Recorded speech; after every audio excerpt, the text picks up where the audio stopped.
رسول بخش رئیس صاحب، ہم اتحادیوں کی بات کر رہے ہیں کہ پی ٹی آئی مختلف آپشنز پر بات چیت کر رہی ہے اتحادیوں کے ساتھ. ایک تو اتحادی کس حد تک معاملہ فہم ہو سکتے ہیں، مددگار ثابت ہو سکتے ہیں، اور اگر الائنس کی صورت میں پی ٹی آئی کس حد تک پریشرائز کر سکتی ہے مخالفین کو؟ دیکھیں، یہ اس طرح سے تو کافی پیچیدہ مسئلہ بن جائے گا کہ اس وقت اتحاد کا نقطہ مشترک کیا ہے. وہ یہ ہے کہ انتخابات درست نہیں ہوئے، صاف ہونے چاہیے. دوسری بات یہ ہے کہ اسٹیبلشمنٹ کا کردار پاکستان کی سیاست میں نہیں ہونا چاہیے، آئین کی بالادستی ہونی چاہیے، اور جمہوری حقوق سب کو ملنے چاہیے. لیکن سیاسی سپیس کی بھی بات کر رہی ہے پی ٹی آئی اپنے اتحادیوں سے کہ ملٹری اسٹیبلشمنٹ کے ساتھ محاذ ذرائع کے خاتمے کے لیے بھی کوئی کردار ادا کر سکتے ہیں ان کے اتحادی. دیکھیں، پہلے تو یہ سمجھ لینا چاہیے کہ اتحادی کس بات پہ جمع ہے. پھر اس کے بعد ہم دیکھیں گے کہ تحریک انصاف اگر اپنے طور پر اسٹیبلشمنٹ کے ساتھ کوئی معاہدہ یا کوئی سمجھوتا یا کوئی بات چیت کرنا چاہتی ہے تو اس کے لیے کس حد تک اس مشترکہ منشور سے ہٹ کر ان سے علیحدہ ہو کر ان سے بات کرے گی.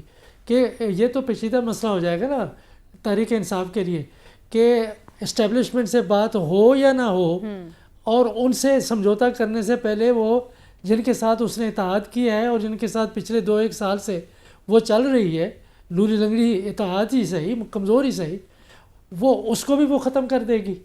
تو جب تک کہ میں نہیں سمجھتا کہ تحریک انصاف کو مختلف آپشنز کے اوپر اگر غور کر رہی ہے تو اعتماد میں لینے کے لیے کم از کم اس نقطے پر ان کو اعتماد میں نہیں لے سکتی، کیونکہ وہ کچھ لوگ ان میں سے کافی نظریاتی ہیں، جس طرح سے چغزئی صاحب ہیں، کچھ اور ہیں جو یہ چاہتے ہیں کہ اسٹیبلشمنٹ کا کوئی رول پاکستان کی سیاست میں نہیں ہونا چاہیے.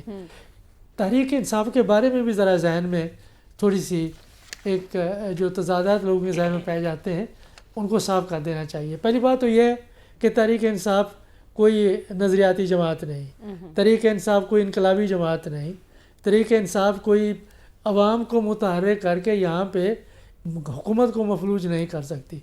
ایک روایتی جماعت ہے، لیکن اس روایتی جماعت کا جو حمایتی حلقہ ہے وہ بالکل مختلف ہے. وہ نوجوان ہیں، وہ لوور مڈل کلاس ہے، وہ اربن کلاسز ہیں، بالکل مختلف ہے. اور ایک متبادل کے طور پر یہ ایک تیسری قوت بن کے وہ نکلے تھے.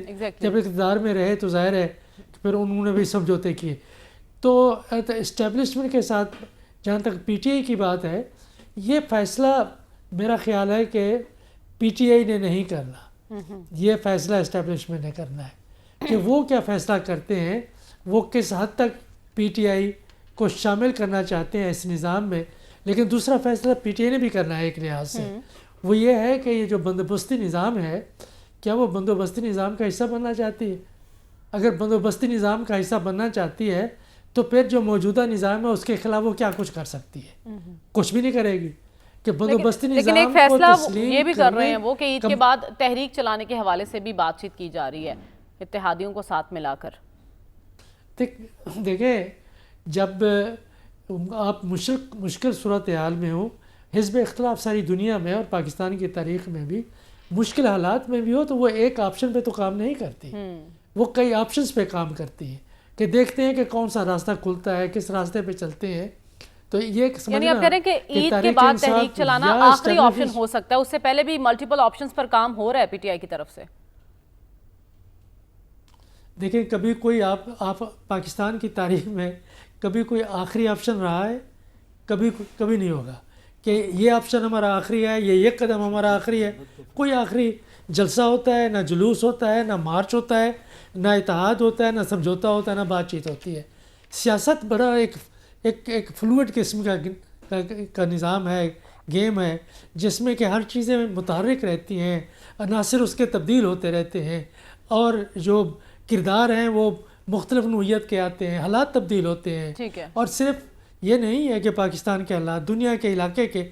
تو تحریک انصاف، میرا خیال یہ ہے کہ پہلے تو تحریک انصاف کو واضح کر دینا چاہیے کہ وہ چاہتی کیا ہے، کہ کیا اس نظام کو ختم کرنا چاہتی ہے، اور اس نظام کو ختم کرنے کے لیے دیکھیں کنفیوز آپ بالکل کہہ سکتی ہیں، لیکن یہ ہے کہ وہ کسی نتیجے پہ نہیں پہنچی. میں یہ کہوں ٹھیک گا ہے. کہ نظام کو, میرا اپنا خیال یہ ہے کہ بندوبستی نظام کو وہ ختم نہیں کر سکتی. اچھا. کمزور ہے, طاقت کا توازن اس کے ہاتھ میں نہیں ہے, انقلاب نہیں آ سکتے. اس نے اپنا سیاسی سرمایہ کافی گنوایا بھی ہے, ضائع بھی کیا ہے, اس کو ریٹریو کرنے کی ضرورت ہے. تو اس لیے پہلا فیصلہ تو اس نے کرنا ہے. آپ کہہ رہے ہیں کہ ابھی پی ٹی آئی اس نتیجے پر ہی نہیں پہنچی کہ اس نے بطور مخالف چیلنج کسے کرنا ہے اور اتحادیوں کو ساتھ ملا کر کس کے خلاف تحریک کو آگے بڑھانا ہے. بلوچ لیڈرشپ کو اعتماد میں لینے کی بھی ضرورت ہے. تو اس آپشن پر بھی کوئی کام ہو رہا ہے رسول بخش رئی صاحب؟ میرا خیال یہ ہے کہ کام تو ہوتا رہتا ہے. یہ نہیں ہے کہ ہماری اسٹیبلشمنٹ اور حکومت بالکل خاموش بیٹھے ہوئے ہیں. اور یہ بھی درست نہیں ہے کہ بلوچستان کے مسئلے کا ادراک صرف ہمیں ہے, حکومت یا ایجنسیوں اور ہماری اسٹیبلشمنٹ کو سب کو ہے. لیکن یہ ہے کہ ماضی میں ہم نے دیکھا ہے کہ بات چیت کے دروازے ہماری اسٹیبلشمنٹ نے, ہماری حکومتوں نے کھلے رکھے ہیں, ناراض لوگوں سے بھی اور ان لوگوں سے بھی کھلے رکھے ہیں جنہوں نے کہ پاکستان کے خلاف ہتھیار اٹھائے ہیں.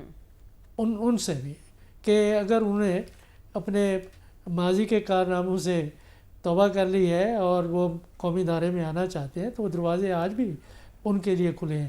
کوئی بھی ریاست ذہن میں رکھیں کہ کبھی دہشت گردوں کو برداشت نہیں کر سکتی. وہ اپنے وجود کو ختم کرنے کی بات ہے کہ بے شک کمزور ریاست ہوں, اور پاکستان کمزور ریاست نہیں ہے, لیکن کمزور سے کمزور ترین ریاستوں نے اپنے وجود کا, اپنی ہستی کا, اپنے اقتدار کا, اپنی یکجہتی کا اور اپنی علاقائی سلامتی کا قربانیاں دے کے اس کا تحفظ کیا ہے, اس کا دفاع کیا ہے.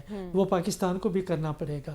جب تک کہ ایک ذہن میں رکھیں یہ بات بھی کہ جب تک کہ یہ پیغام نہیں جائے گا واضح طور پر کہ دہشت گردی پاکستان کی ریاست کے خلاف کبھی کامیاب نہ ہو سکتی ہے, نہ ہونے دی جائے گی, تب ان کو مجبور کیا جا سکتا ہے. اور یہ ہمارے ہاں جو بیانیے ہیں عجیب و غریب کے قسم کے, اور وہ لوگ بھی کرتے ہیں جو ان کے ساتھ نہیں ہوتے ہیں کہ احساس محرومی اور شناخت, یہ دو چیزیں ایسی ہیں جو کہ کنسٹرکٹ کی جاتی ہیں, ساخت کی جاتی ہیں. ان کا وجود عملی طور پہ ہو یا نہ ہو, اگر آپ ایسا بیانیہ بنا رہے ہیں اور لوگوں کو آپ بات چیت کر کے اپنے ساتھ ملا لیں تو لوگ یقین کرنا شروع کر دیتے ہیں. پروپیگنڈا کرنے کا جو صلاحیت ہے وہ ہر گروہ کے پاس ہوتی ہے, یہ صرف حکومتیں نہیں کرتی. بہت ویلڈ پوائنٹ ریز کیا, بڑی خوبصورت بات کی ڈاکٹر صاحب آپ نے.